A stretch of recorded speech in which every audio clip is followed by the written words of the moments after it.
asesinato, magia negra, un harén, sexo, conspiración a gran escala, ambición, un juicio sin precedentes. Vamos a hablar de uno de los acontecimientos más asombrosos de la historia del Antiguo Egipto.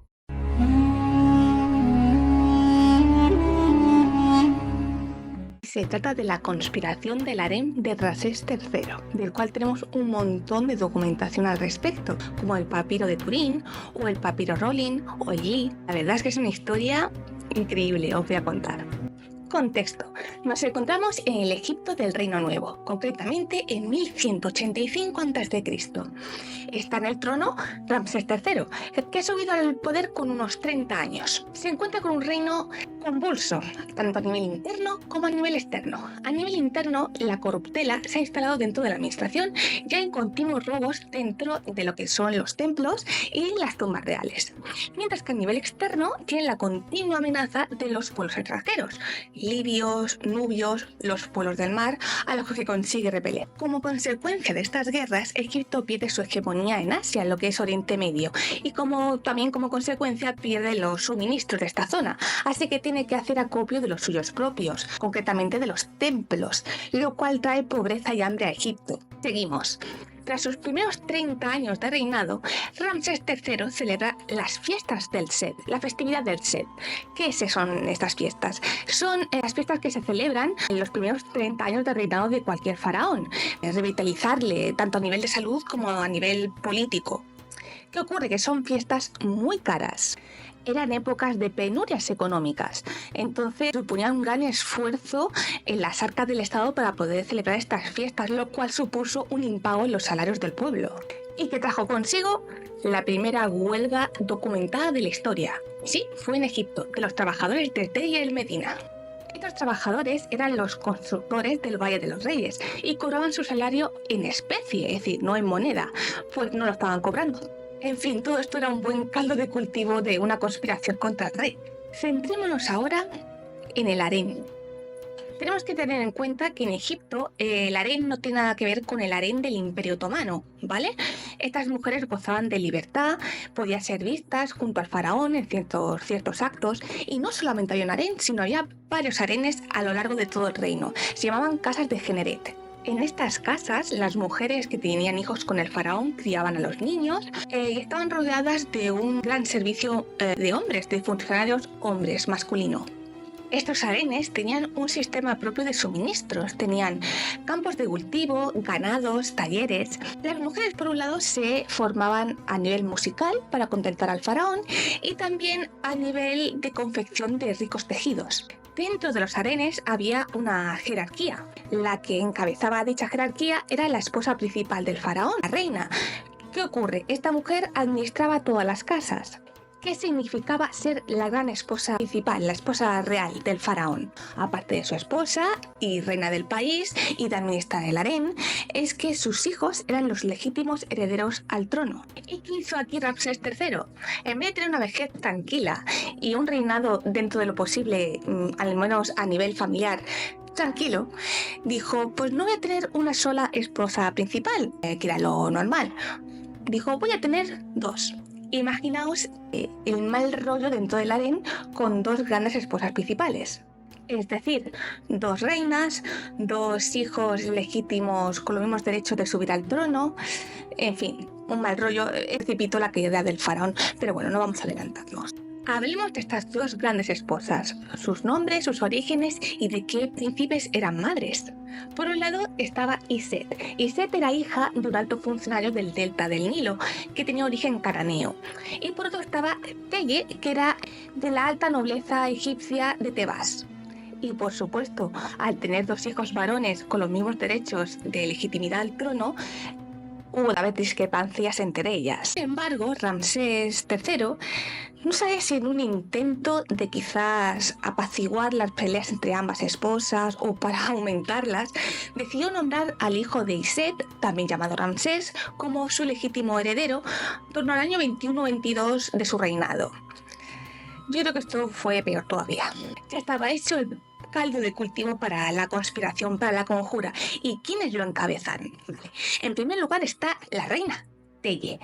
Luego está su hijo, el hijo que tuvo con el faraón, Pentuer, y luego el jefe de cámara, que tiene nombre de restaurante tailandés, que tengo que leerlo, Pai Pek Kamen, así como otros 30 funcionarios entre hombres y mujeres. Vale, ¿y cuál era el fin de toda esta conjura? Asesinar al faraón Ramsés III, asesinar a su heredero Ramsés y poner en el trono a Pentuer. Ríete tú de Juego de Tronos. ¿Qué argumentos se llevaron a cabo para justificar esta rebelión? Por un lado, el origen cananeo de Iset y por lo tanto de su hijo Ramsés, es decir, que no era como Pentuer, 100% puro egipcio, y por otro, la mala política del rey, que tenía un país totalmente inestable tanto a nivel económico como político. La reina Teye, como muchas otras mujeres del harén, provenían de familias muy importantes de la élite, influyentes, que estaban repartidas por todo el país. ¿Y qué hizo esta? Se confabuló con alguna de estas mujeres para que convencieran a sus familias de levantar al pueblo en contra del faraón, bajo argumentos de que era un rey déspota y que su heredero era extranjero.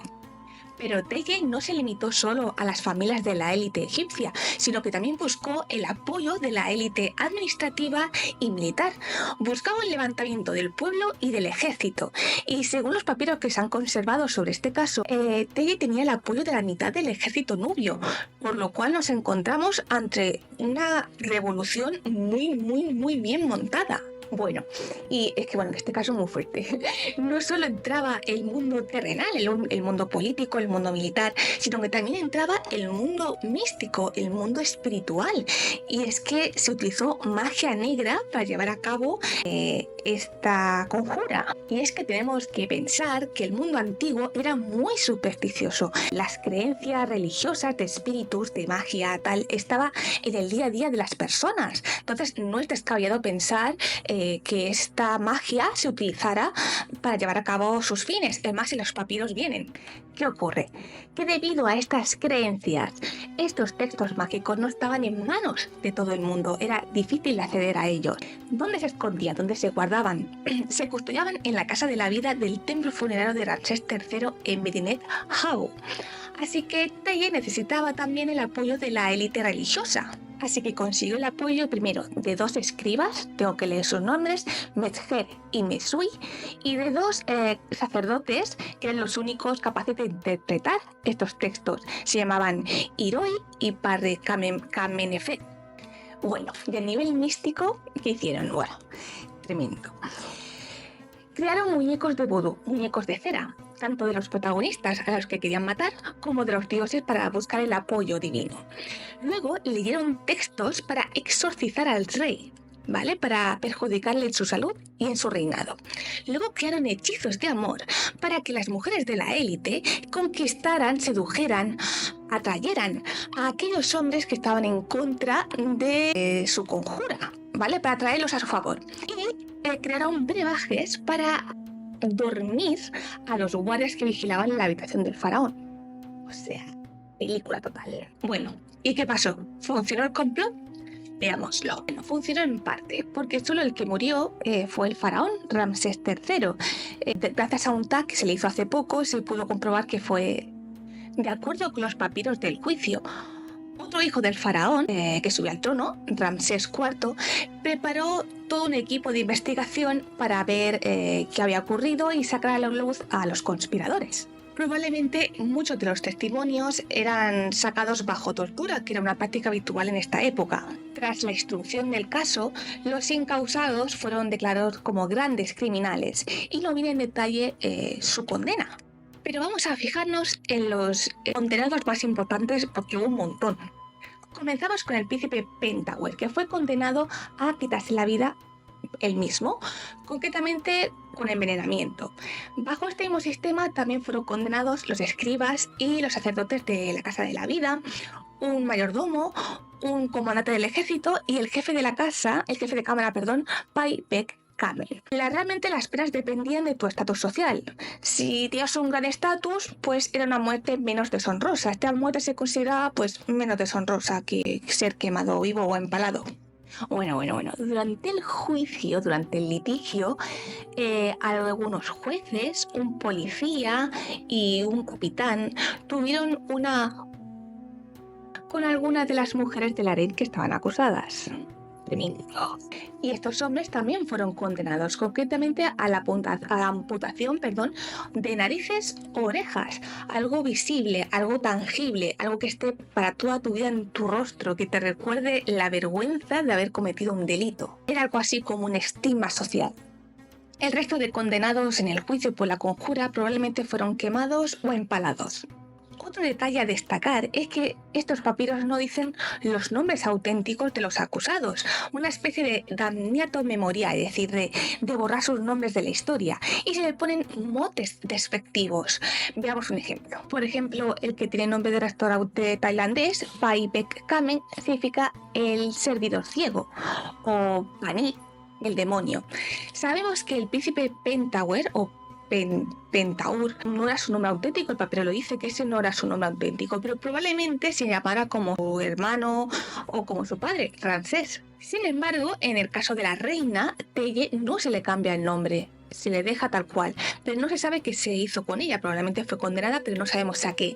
Tampoco sabemos los nombres y las condenas del resto de mujeres. Bueno, espérate que la cosa sigue. Ya venidos al siglo XIX, después de Cristo, se encontró en Deir Bahari una momia, la momia anónima o la momia que grita, que tiene una fisonomía bastante particular y que siempre llamó la atención de todo el mundo. Y no solo llamaba la atención por la mueca de su rostro, sino de la forma en que fue embalsamado. Fue embalsamado en natrón, no fueron quitados sus órganos de su cuerpo, es decir, de la manera tradicional de momificación se quitan los órganos, en este caso no. Fue envuelto en pieles de oveja, lo cual era una forma muy deshonrosa de ser enterrado. Además, tenía los pies y las manos atadas, es decir, se sabía que había sido castigado, pero se desconocía el motivo y quién era, porque fue enterrado sin nombre. ¿Qué pasó? Ya en el siglo XXI, con el avance de la ciencia, los TAC, los ADNs, se hizo una prueba a esta momia para saber quién era. Y se supo, gracias a las pruebas de ADN, que era el hijo de Ramsés III, Pentauer. De acuerdo con las pruebas que se han hecho a la momia, este joven murió entre los 20 y 25 años y con algunas reconstrucciones que se han hecho en su rostro, se ve que tiene cierto parecido con su bisabuelo, el gran Ramsés II. ¿Qué os ha parecido esta historia? Os leo. Suscribíos, por favor, comentad, dale a la campanita, id a todas mis redes sociales, Instagram, TikTok, seguidme, oye, que es gratis. Sígueme para más píldoras históricas.